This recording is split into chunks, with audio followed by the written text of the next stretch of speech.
If you've ever wrestled with the tension between being donor-centered and community-centered in your fundraising, today's episode is going to feel like a deep exhale because my guest, Tammy Zonker, believes it is time for something bigger, something human-centered. Tammy is the founder and president of Fundraising Transformed, the host of the Intentional Fundraiser podcast, and one of just the most respected voices in philanthropy today. And over her nearly 30-year career, she has helped organizations raise more than $1 billion, including a single gift, I might add, of $27 million. So listen in. And she wrote a new book, Calling All Heroes. Tammy issues this rallying cry for fundraisers to reclaim what it truly means to be a hero. Not through saviorism or spectacle we talk about, but really through courage, integrity, and collaboration. And invites us to see donors and volunteers and staff and beneficiaries as heroes in their own right, working together to create thriving, equitable communities. So, what's in store? How do we merge donor-centered and community-centered fundraising into this human-centered approach she's talking about? What does it mean to shift organizational culture and really overcome some resistance to change?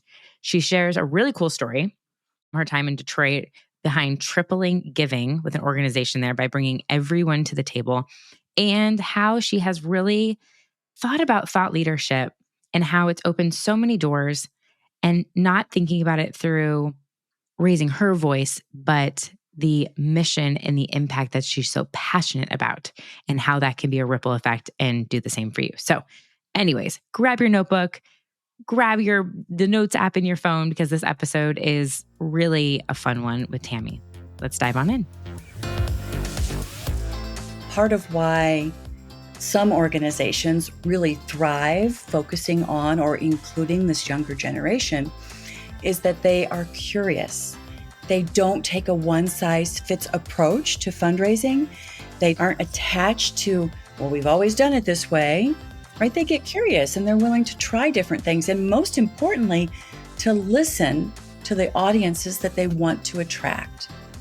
So they ask the questions. They try to understand and create a dialogue. Younger prospective supporters, what is it that you want and need in your partnerships? Tammy, I am so grateful that you are here. And I think there's so much wisdom that can be expressed, especially in this crazy time of giving season. We are about to shut all of our computers in a couple of weeks and read your book. Yes. Inspire everybody for the new year, Calling All Heroes. Everyone can go check it out in the show notes. But before we dive into that, and a lot of conversation on kind of the nitty-gritty of fundraising and what you believe and what this book is all about, is you have been a trusted voice in this sector for quite a while.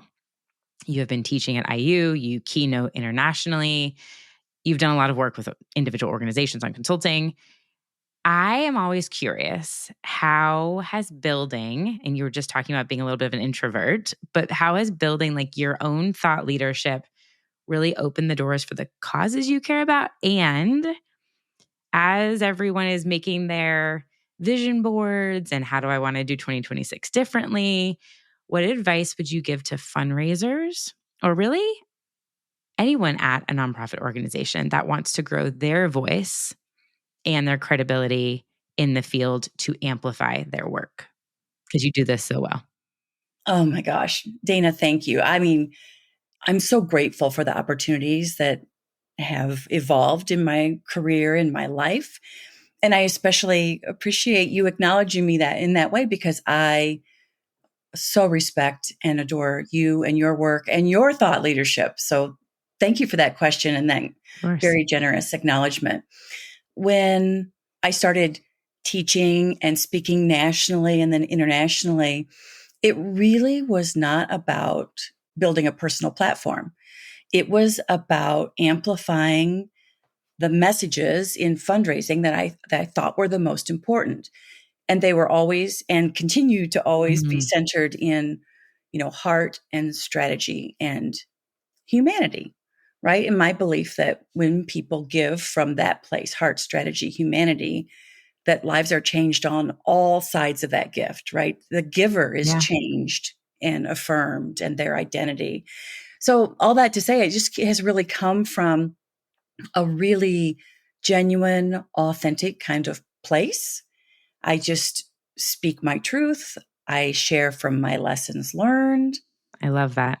Yeah, I mean, I really believe that people aren't attracted to polish, but they're attracted to Yes. truth and authenticity. Yes. Oh my gosh, it's so good. And I think one of the stories that I always, in my keynotes, is your story is worthy too. And I love how you just centered that around. It's not about me, but it's about the message that I so wholeheartedly believe in. And I know, listener, you are in the place where you so wholeheartedly believe in the mission. And it's like, but your voice is an amplifier of Yes. that truth and of that knowledge that you're sharing. So good. So good. You have helped raise nearly $1 billion over your career. I mean, just like, let's just drop that into the resume. Watch out, Bill Gates. But there's a story that you share around tripling giving in Detroit by bringing everyone to the table. And I think this like so nicely like opens the door into our conversation about what your book is about. Can you unpack that story for us? Like bring us into that moment in time. What happened? What did you do differently? And why did that work? Yeah. Well, just as we're talking, it's like how we were able to triple philanthropy in 3 years and double it again by the time I left that organization was that intersection of heart and data, right? So let me set the context. So we were able to triple philanthropy in the first 3 years at the Children's Center in Detroit. And the Children's Center is this amazing nonprofit that serves children and youth and families in the heart of Detroit, children and families that are dealing with mental health issues or behavioral health kinds of disorders, whether they're, like autism or ADHD or any number of either trauma or just neurological or neurodiverse issues, and to help them thrive and to help these children become the amazing people they were born to be. And so when I first came into that organization as the chief philanthropy officer, I had been consulting and training with them for a number of years. And the first thing to do when I accepted that role was to just dig into the data. So anyone who's listening, like here is like the recipe. I first looked at where are the contributions coming from. And unfortunately, at the time, they were mostly coming from government funding, Medicaid reimbursement, SAMHSA, like substance and mental health services. Yeah. What was coming from individuals, corporations, foundations? What was our retention rate? What was our average and median gift size? So just like unpacking all the data. So essentially, what were the strategies and tactics and the channels that they were using? What was the cost per dollar raised? What was the return on investment for the events and the direct response campaigns and the grants and the major gifts and, like all the things. And then stepping back and saying, what was missing and who was missing? So Dana, you'll love this. Yes. As like the queen and the ambassador, the flag carrier for monthly giving, there was no monthly giving program. Wild. Really wild. There was really no planned giving program. And quite frankly, I mean, wild, but not rare. Yes, that's so true. And needing these programs is common sense, but it's not common practice. Preach. It's because like the events and the grants have deadlines, like hard stop deadlines. Yeah. But important things like monthly giving and planned giving and major gifts don't really have deadlines. So they don't have the same urgency that some of these other channels do.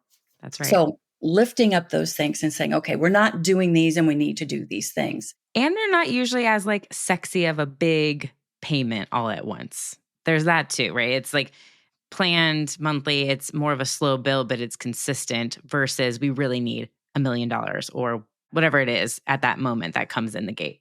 Exactly. Like there's an investment, and then you really do need to nurture and grow those channels, those strategies over time.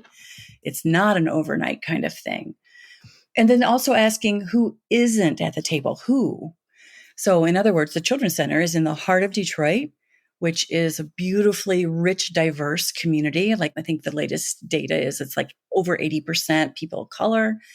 And yet our database was very white, which is Mm, great, but to the exclusion of our, friends and neighbors in our community. And it was also a lot of older people. I think our average demographic was like 63 years old. yeah. And so part of our goal was not just to diversify and strengthen our fundraising, but it was to invite people in, people who naturally, younger people, people of color, like all of us working together to help these amazing children. And so that also is not an overnight solution. Right.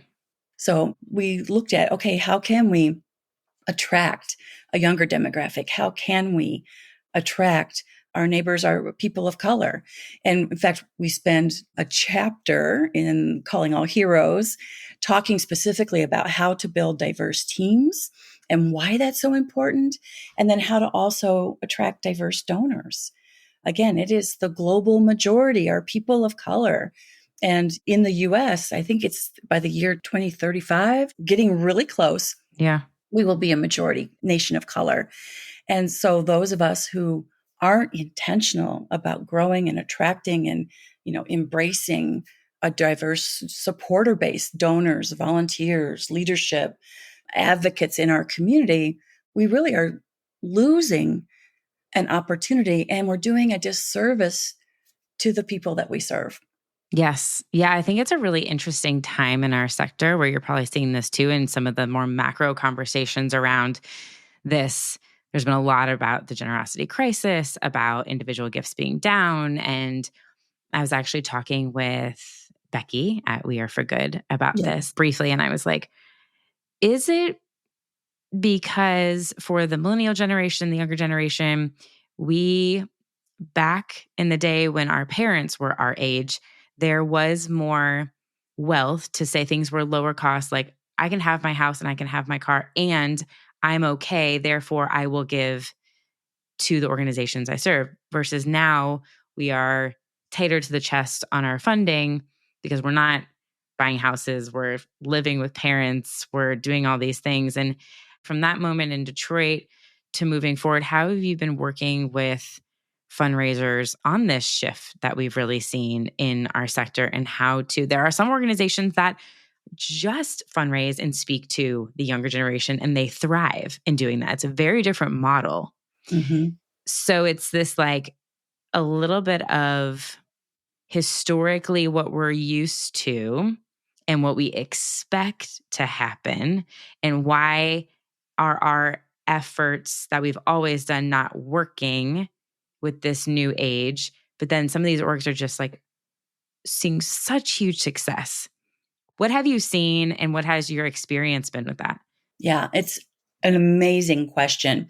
And I think that, part of why some organizations really thrive focusing on or including this younger generation is that they are curious. They don't take a one size fits approach to fundraising.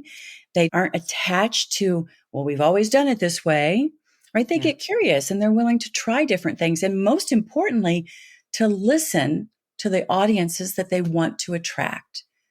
So that's they right. ask the questions, they try to understand and create a dialogue, Yeah. younger prospective supporters. What is it that you want and need in your partnerships? Whether it's, we've Hmm. read the data, right? There's lots of studies out there that say the younger demographic, they are more attracted to causes versus organizations themselves or organizational brands. Maybe they really believe in mentoring, but they may not be attached to Boys and Girls Club or Big Brothers Big Sisters specifically. We Right. also know that they like hands-on. They want to see and believe and have build trust with the leaders of the organization. So volunteerism Hmm. may come first. So they're just open, they're curious, and they co-create with the people that they want to attract. And I Yeah. think that that's something that we can learn from and figure out, how do we apply those learnings with each of our different audiences? What is it that they want that is centered on the beliefs and values that we share? Hmm. And let's do that together. Such an interesting perspective to think about. And I know there are like coalitions around. One of my big passions is the anti-human trafficking effort. And I know there are coalitions of groups that come together, and I'm sure there's shared research, but I wonder if there's shared research on fundraising in those cause areas that they share with each other about what they're seeing. Would be curious. Your new book, Calling All Heroes, really talks about what it means to be a hero in fundraising. And you talk about this everyday courage from the volunteering, from the donors to those receiving the services. In this world where there's lots changing all the time, we're about to head into a new year. What is your hope for the listener that's listening right now, or the person that opens it at home is like, feels the crisp pages of a new book and they're reading through it? Like, how do you want it to reshape? I don't know if it's how the fundraiser sees themselves, see their community, sees their maybe existing habits. What are you hoping that somebody, they close the book, what's happened? What's changed? Yeah. My hope is that this book becomes a unifying rally cry for bringing the best of donor-centered fundraising and the best of community-centered fundraising, right? Both are incredible models. And I feel like as fundraisers, as nonprofit leaders, we're kind of torn. Like we believe in the justice and the truth of community-centered fundraising, and yet we are really struggling and nervous about raising enough money to move the needle in our organizations. Mm-hmm. And what we know is that donor-centered fundraising, centering the donor, has helped increase giving. And so this collision of like, it has really worked for fundraising, especially with an older demographic, but it hasn't necessarily worked for communities. Yeah. And so how do we take the strengths of both, right? The strengths of donor-centered fundraising, which, by the way, was never introduced to give donors full authority over our missions and mission creep. And there's an accountability that comes with that, which has been a challenge for us, right? We don't push back on power dynamics when we should. We don't push back on entitlement. We don't push back when some of our major donors have stereotypes about who we serve and the work that we do and what needs to be done. We don't have a true partnership conversation with them. And honestly, that's on us. Mm-hmm. Right? I mean, we do entire chapter on power dynamics in Calling All Heroes, because if we're going to take the best of donor-centered, we have to be accountable. That's right. For those authentic, true partnerships. Likewise, community-centered fundraising is beautiful and true and right. And yet there is a shadow side to it as well. So both have strengths and both have like a shadow side. Yeah. And for community-centered fundraising, the shadow side is more around it's complex. There's a long road to implementation and not really a lot of clarity about how do I actually implement this. There's a lot of infrastructure that needs to be built. Mm-hmm. And so it's a long runway. When you're working and advising organizations Yes. on deciding which route to take or both, what have you heard as either oppositions or no, we were thinking only this? How do you consult on advising like which way to move forward? My advice and the book is really centered on moving forward with a human-centered approach, combining the best of both and doing that. So there are 5 pillars in human-centered fundraising. And the first pillar is empathy, like really understanding, being curious, asking questions, right? So this concept of radical empathy and also deep listening. Yeah. And I think that that's something that has been missing in donor-centered fundraising. Like we may listen to the donor, or at least the major donors. Right. Do we really listen to those who are closest to the mission, who have the lived experience of the challenges that our communities, our neighbors, our world is experiencing? So, that listening is such an important piece of it. Creating belonging, again, where it's not just the major donors who feel like they belong, but Everyone feels like they belong. Everyone has a seat at the table, and not just some, for optics or some performative kind of seat at the table, but real voice and agency in helping shape together how we're moving forward, right? I love that. Yeah, it's so important. Movember is one of my favorite organizations that has done this. I helped run their North America campaign for 3 years, and it was all about the belonging of the Mobros and the Mosistas and coming together and fundraising for men's health. And there was the stories on their website was all about what their community is doing and giving up. It was like, here's different ways that you can participate. Have fun with it. Be creative. I mean, they would do the wildest things to raise money for the cause and to raise awareness. But that was truly like, there was a genuine sense of belonging. They would do these runs, these like 5K runs and they partnered with Saks like undies. And so the men would run in these like boxer undies. Fun visual out for you listeners. This is when I lived in California, but they did like 5 or 6 different runs around the US. And ours was thankfully in California. So like in the Santa Monica, so it was not so cold. But it was the season where in New York City, they'd be running. It's like cold outside in like these little undies. But it was like, but they'd have so much fun. And then the bar afterwards is packed and everybody's like excited together. And it just brings together so much community. Yes. Yeah, it is. And everyone had something to share. Yes. Right? Right. Yes. Yes. The story of why they're there. Yes.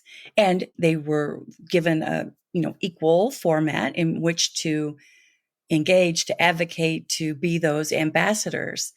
And so they were heroes, right? That is really the premise of the book and human-centered fundraising, is that all of us have an opportunity to be an everyday hero.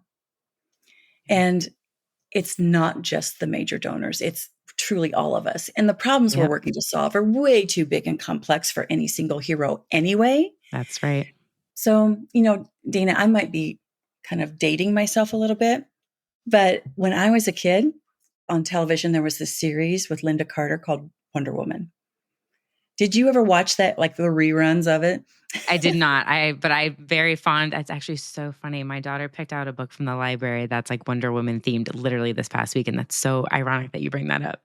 Yeah. Yeah. Your daughter and I would get along really, really well. It's the Tammy and Kennedy show. Yes. Yes. Well, I think that we all had heroes of some sort when we were growing up. Mine was Wonder Woman. For some folks, it might have been Black Panther or Green Hornet, or, it could have been an athlete. It could have been, who knows? It could have been a teacher. But there was someone that we really admired. And I think with this book, I recognize that the word hero can be triggering for some people, that it can be absolutely synonymous with white saviorism and classism and all the things about power dynamics that are unhealthy for people and certainly for our sector. So I am inviting everyone to take back the word hero, to join me in taking back the word and really taking it to what it was originally meant to be. And that is people who are courageous and selfless, people of integrity, who have a sense of right and wrong, and they're leaning on the side of what is right and fair and just and inspiring.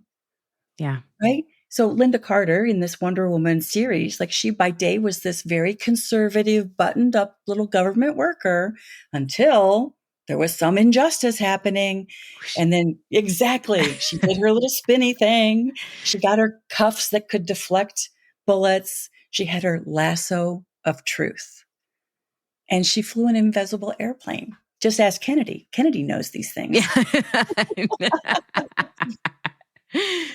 So I do. I think it's time for us to take back the word to what it was meant to be, and that to recognize that everyone can be an everyday hero. Yeah, in I their love community. that. Yeah. That's what I love so much about recurring giving, is because it's really expanding this idea of micro philanthropists, and that your gift compounded by hundreds or thousands of others is able to do significant change over time.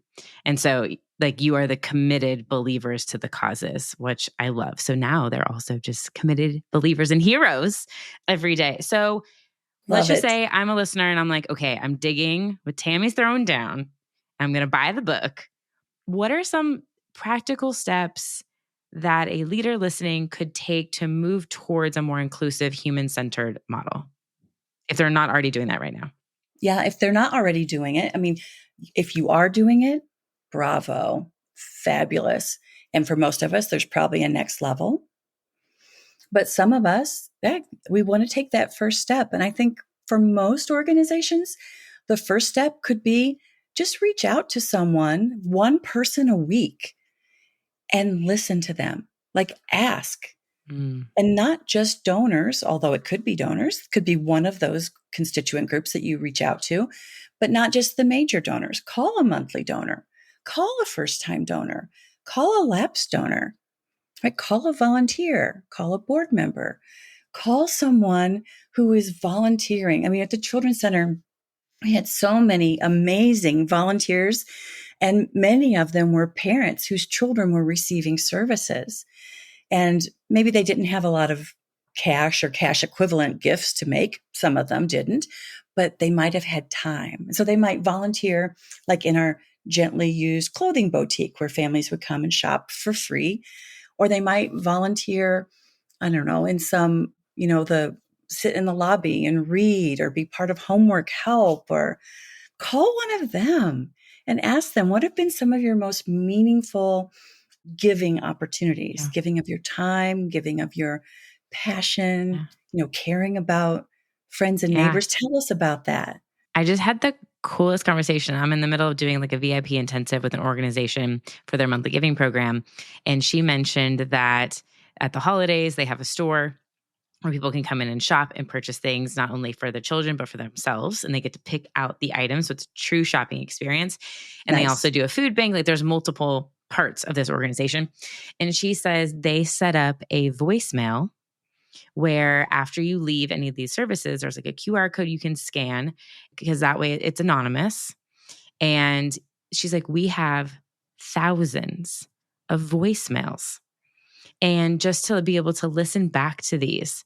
And they've given permission for the voices to be used on videos or for promotional materials that are there. Mm-hmm. But it's also just great feedback for their teams to be able to hear how is the experience for them? What has this meant for them? What exactly like what you're saying, without it being one-to-one. So like hundreds of people could be doing this at once and they just have this bank, and then it's also recorded.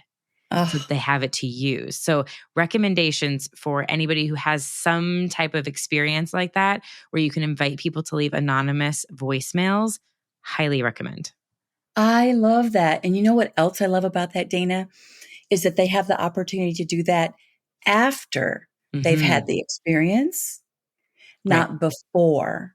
Right. Because sometimes that feels like a quid pro quo, like you leave a nice voicemail that we can share with our supporters and then you can shop, which feels like a power imbalance, a subtle, but still power play. Yes. Yeah. I love that. Actually, that kind of tingly, teary when you were describing cool, right? that. Yes, it's so cool. I know. I thought, I was like, oh, that's so special. And I just think there's such power in, which is why I love doing a podcast. There's so much power in audio and voice and how much we consume in that way and how they could repurpose that. Anyways.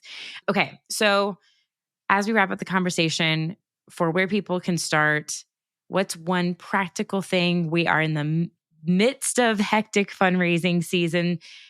What's one thing that you think that they should start to do right now to move towards that human-centered fundraising? Well, we're talking a lot about not being transactional and being relational. And one of the ways, there's a fine line, just in terms of our gift acknowledgement, whether we are cranking out those form-filled, merge field, like what can you do to personalize your gift acknowledgement letters? And that's for your donors.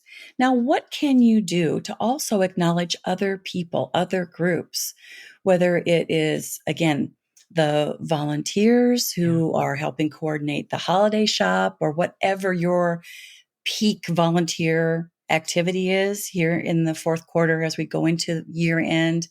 What is it that you can do to acknowledge and celebrate the people who participate in your programs? Yeah. That was what I loved the most about the Children's Center, was just how incredibly determined, how incredibly heart-centered, like just what a stand they were and are for their Mm-hmm. children, for their youth, and not even just their children, but all children.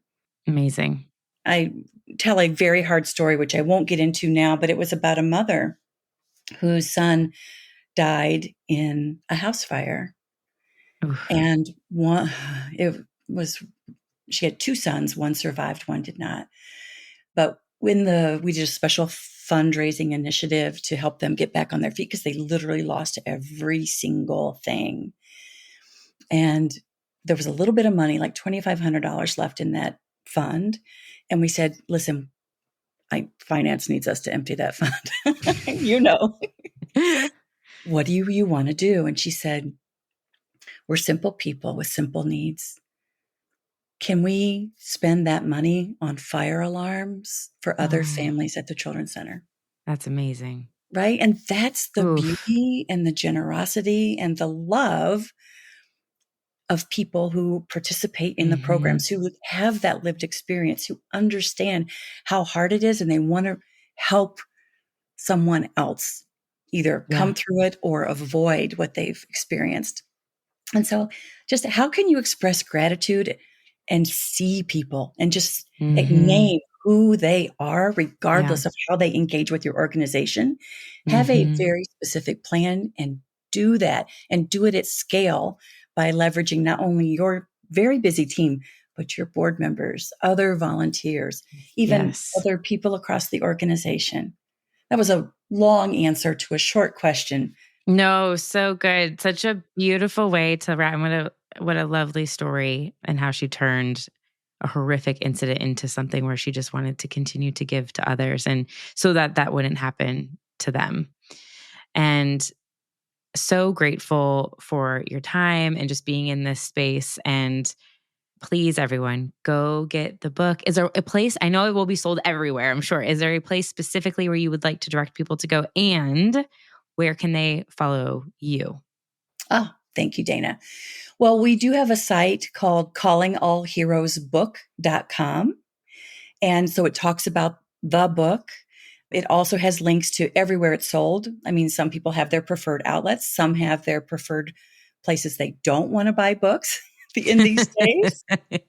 So you'll find the links to all the places, the big places, the majority of the places that it'll be sold on that site. And you'll also get an opportunity if you do buy it and want to come back and put in your receipt number, then we can invite you to a free 90-minute webinar in February to do a deeper dive into the principles of Calling All Heroes and human-centered fundraising.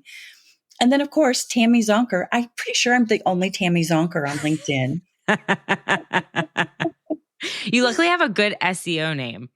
This is true. I always joke with my husband, I was Dana Bakich before, and no other Dana Bakiches existed.